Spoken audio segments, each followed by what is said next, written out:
Hey guys, today I want to do a quick review of one of Fuji's most affordable lenses.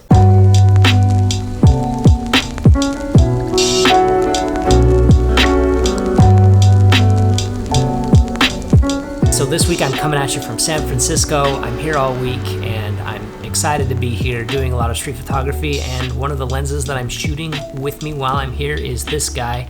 It's the 15 to 45 millimeter 3.5 to 5.6 variable aperture XC lens. But before I dive into the review, I do want to thank a new friend of the channel. That's photosavings.com. They let us borrow this for a while from their inventory, but I would encourage you to check them out if you're in the market for Fuji gear or other mirrorless or even DSLR gear. They've got quite the selection.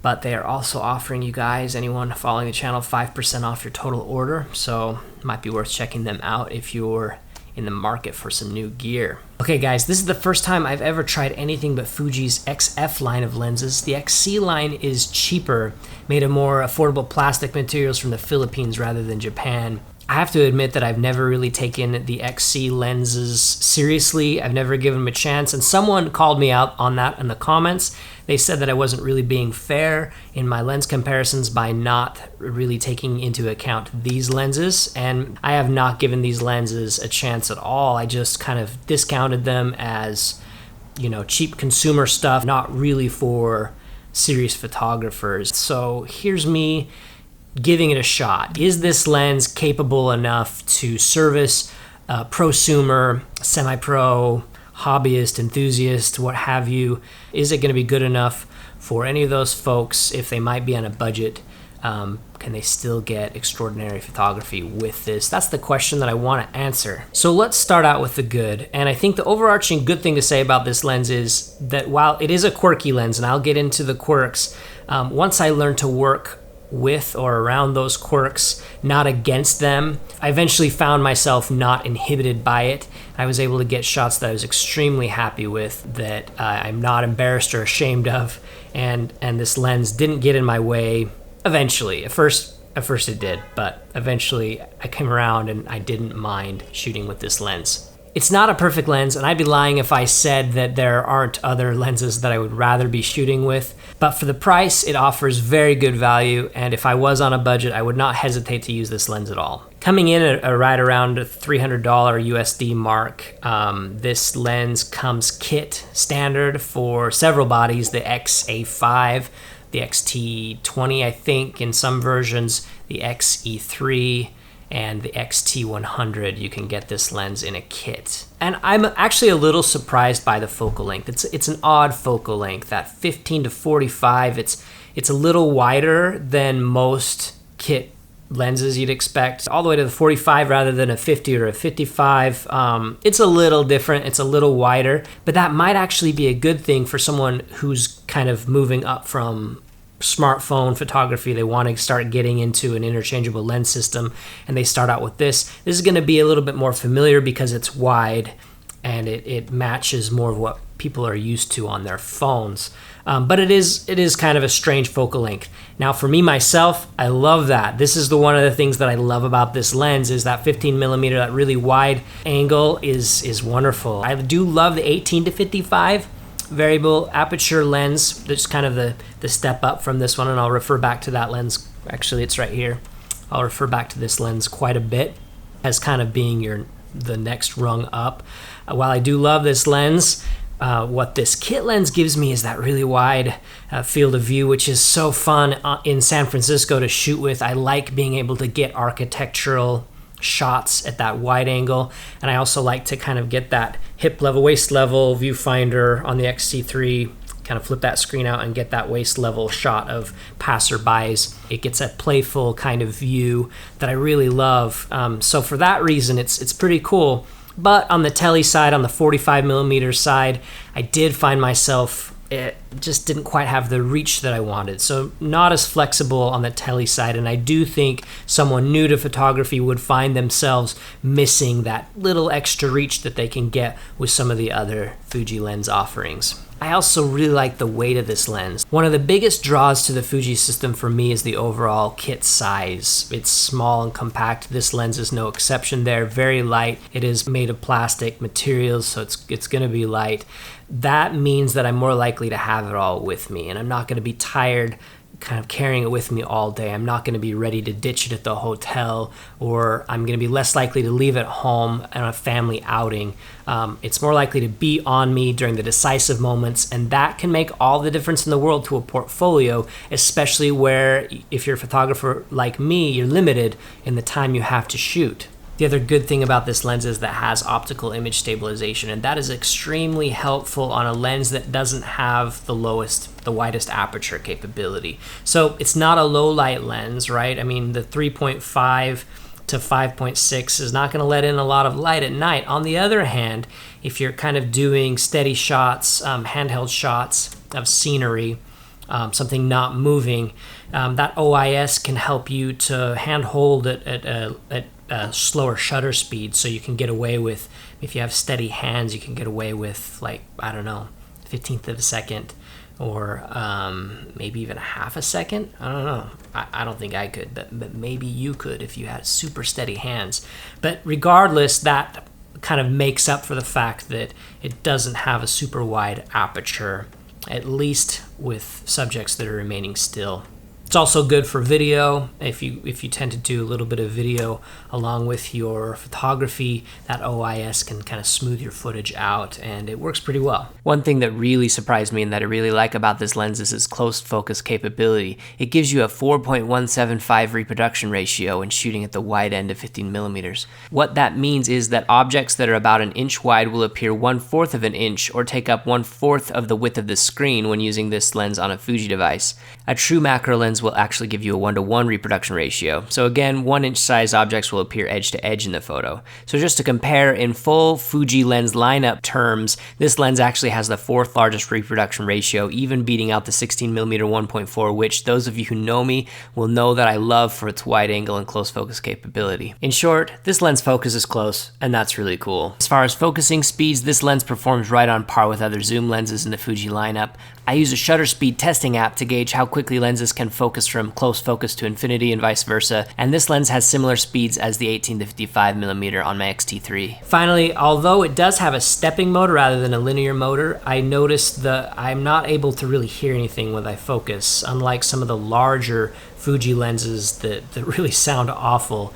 And to me, that's actually a really good thing when it comes to video shooting, where I might be using onboard or even hot shoe mounted audio. This lens is not going to create any noise and distraction. So I really wouldn't hesitate to use this at all for vlogging, for instance. It's probably a really great vlogging lens. All right, so those are the good things. So let's talk about some of the negatives. And the first couple things I want to talk about relate to usability. When you first pull this out of the package and slap it on your device, if you're like me, you may be surprised to learn that there's no obvious way to get this lens out of auto aperture mode. It's kind of just stuck there, and it takes a little bit of digging to figure out how to turn that off, unless you don't mind shooting an auto aperture. Now, I get it. This lens was created more for a budget consumer in mind, a person who's less likely to want to have manual control over their aperture in the first place. That's totally fine. I also understand that there's limited resources and ability to have aperture control in the lens. That's also fine. But what I wish Fuji would have given us is just a little toggle switch on the lens so that you could toggle between auto and manual aperture control. Or, just thinking out of the box here, maybe a pop-up modal window on the device, on the Fuji camera, when this is detected, so you could select whether you wanted aperture and manual, and maybe tell you where to find it if you decide to change your mind later. Those are just ways that they could improve that overall usability, rather than creating a menu item that is only there when this lens is attached, and you just don't know where it is without, some serious digging. My next issue with this lens is the power zoom. Now, I want to be clear, I don't actually have that big of a problem with power zoom because unless I'm doing video, that's another subject. If I'm doing stills though, it doesn't bother me too much. But the problem with this lens is that it's just a fiddly solution to power zoom. There are some problems with it. It's not always reliable. For instance, one of the issues that I have on the street is that to save battery, if I want the battery to last all day, I do need to have sleep mode enabled on my camera. I can't just have it awake the whole time, because we all know the Fuji batteries are not great. But at first it would throw me off every time, because I would zoom out to that 45 and have that ready in case I wanted to shoot anything at sort of a distance, and then my camera would go to sleep. I'd pull it up to my eye, I'd wake it up and find that I was at the wide end. So it resets, and that was frustrating. I had to get used to that. So I had to kind of change my methodology, and that was that between shots, just to help my brain get accustomed to that, I would zoom it out to the 15 millimeter in between shots. So in my mind, I knew where it was. Even if the camera had gone to sleep, I know where it's going to be. The other thing is that it seems to take a little longer to wake up to extend that lens out. So that caused me to miss shots at first. The other thing is that the wider ring right here, that one is kind of a twist and hold and wait for it to zoom out or in. I noticed that sometimes, every once in a while, that just didn't work. Like I would turn it and it just didn't start turning, and it wasn't as reliable, whereas the small ring, that's more like a traditional zoom where you step through it. So you turn a little bit, it zooms a little bit. And I find that is more responsive, at least for me. That's been my experience with this lens. So I ended up just using the small ring. Of course, that's not going to work if you manual focus, because if you put this in a manual mode, this becomes your focusing ring rather than a zoom ring. I don't think this is the lens you use if you want to manual focus, though. Just saying. Now, if you're a video shooter and you need to do some pushing, or pulling out, push in, whatever they call it. If you need to do some of that, this is not your lens. You're going to be disappointed. It's not going to be natural. It'll feel really robotic when you need to do an in-camera zoom or pull. I already talked about aperture a little bit, but this is a big one for me. If you're not really sure what sort of environment you're going to be shooting in as far as light availability, or if you're like me, you shoot indoor and outdoor all the time, you're kind of moving back and forth, this will probably be frustrating to you indoor. You'll have to shoot with ISOs past where you're probably going to be okay, especially on those more budget Fuji cameras and sensors. You're going to get some really noisy photos. So I would say this is probably not the lens to use if you're going to be shooting indoor quite a bit, unless it's stationary objects, and then, like I said, you can overcome that with that image stabilization a little bit. As far as sharpness, this lens, it is fairly sharp. I mean, it's not up to the standards I'm used to from most Fuji lenses, particularly the primes, but it's fine, really, for most practical purposes. But less obvious than some of these other issues I've been talking about so far, but to me, just sort of not alarming, but disconcerting, is that this lens's propensity to have color fringing and ghosting even. I noticed on shots that I didn't nail exactly. Not only were they soft because I didn't nail the focus, but I also noticed that there was some ghosting. This is particularly an issue in woodland photography. Now, I didn't do any of that, but if I had, you would see that it's particularly bad. Where you have edges of leaves and things like that, you're going to see a double image, and it can get really distracting, feel very jittery at times in the background. The quality of bokeh will be affected by that ghosting that's going to occur. I also noticed color fringing is a problem with this lens, and where you kind of get that green or purple edges, depending on the side of objects in the background, kind of blurred out objects. You'll notice that a little bit in your photography, and I certainly did. This is not the lens to use if you plan to print things large, if you plan to do a lot of work with things that are busy backgrounds, stuff that has a lot of busyness in the background or backlit backgrounds. This may not be a lens that you're going to be overly happy with for those reasons. The next thing I dislike about this lens is its build quality. Now, it's to be expected that it's a little cheaper, that it's plasticky, it's made in the Philippines. I get that it needs to be cheaper materials so that it can be affordable, so it makes sense. But it's definitely a negative about this lens. I would feel a little uncomfortable taking this lens out on some of the adventures I like to take our lenses out in. It feels a little more fragile, like I need to baby it. Whereas you look at some of those other XF lenses that are metal construction, they're built like tanks. They feel like they can take a bit more of a beating. but this lens, it feels fragile. And like for instance, right now it's raining. It has been raining today and yesterday in San Francisco, and I haven't been able to shoot with this lens because it's not gonna do as well. Obviously it's not weather sealed, it's not weather resistant like some of the other lenses. But even beyond that, like a lens like this, the 18-55, me personally, I'm okay with it getting a little teeny bit sprinkled on outside. You don't have to baby a lens like this, but this guy, I wouldn't risk it. And I'm gonna sound terribly shallow by admitting this to you, but I don't mind admitting it. This lens is just ugly. Doesn't have the appeal that the Fuji system overall has, that aesthetic quality that I like about Fuji. I like how the Fuji glass and the Fuji bodies look. I like the appeal that they have. I like how I look when I shoot them. And I know that's shallow, and I get it that these are just tools for many photographers. They couldn't care less about the way their stuff looks because, you know, they're making money with it. It's just a tool to get the job done.